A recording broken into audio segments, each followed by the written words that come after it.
Friends, 568 days over. Hungary has refused to extradite the Ukrainian refugees and has said that these refugees can consider themselves free people in Hungary and decide for themselves whether to stay or go to West for work. The Czech Republic too has refused to force these Ukrainian refugees to go back to Ukraine, where Ukrainian authorities are looking forward to force them to join their army.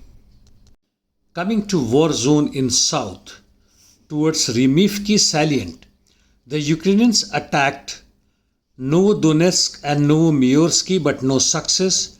They also tried to move towards forest plantation between these two establishments while carrying out 4 attacks, but once again no gains. No changes towards Priyutne and Staromyorsky and Eurozane. Towards Orikho direction, no changes towards Pyatikhatki and even towards Rabotin and Verbov. The Ukrainian army's attack had been less intense compared to the last week. They could not break through between Rabotino and Verbov, though fresh reserves are being brought in and rotation of troops are being carried out. ISW, however, claims that Ukrainians made some limited gains towards south of Rabotin. From the eastern zone, south of Bakhmut, at Klishivka-Andrivka line, the Ukrainians were forced to withdraw to some extent after the Russians carried out counter-attack, and thus most of the Klishivka has become part of grey zone. Here Russians hold northeast of the outskirts of the establishment, while Ukrainian concentration is in the western part of the establishment. Andrivka situation is not very clear. Most part of it still seems to remain in grey zone. Towards Avdiivka, the fight is on its both northern and southern flank, that is towards Krasnogorovka and Upitne, but without any significant changes. Towards Marinka, the Russian army is attacking and its intensity has increased in both north and south, but no changes yet. In north towards Swatovo direction, the Russian army continues attack towards Oskol.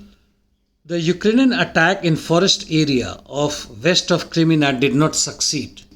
In Kupiansk, the Russian army is continuing its attack in Sinkivka direction but no gains, and also towards Petropavlovka and Kislovka. Once again, no significant changes. By and large, there have been no significant changes on almost all the battle lines. On interdiction missions, the Ukrainian missiles that hit Swatovo Pole yesterday caused pretty amount of damage to Russian landing ship and one K-class submarine and port infrastructure. One of the factors behind the successful Ukrainian interdictions deep and deeper inside Russian territories are the reconnaissance aircraft in close proximity of the Russian Federation, be it on its western border along with few NATO countries, as well as in south in the Black Sea, of or rather belonging to USA, UK and NATO. And they are the ones who are guiding directly when to launch, where to launch and where to hit exactly.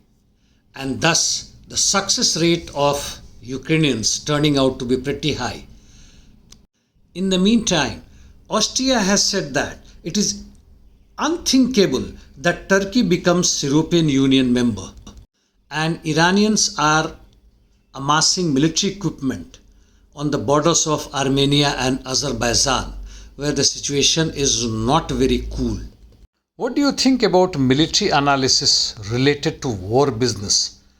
Does it promote the profit rate?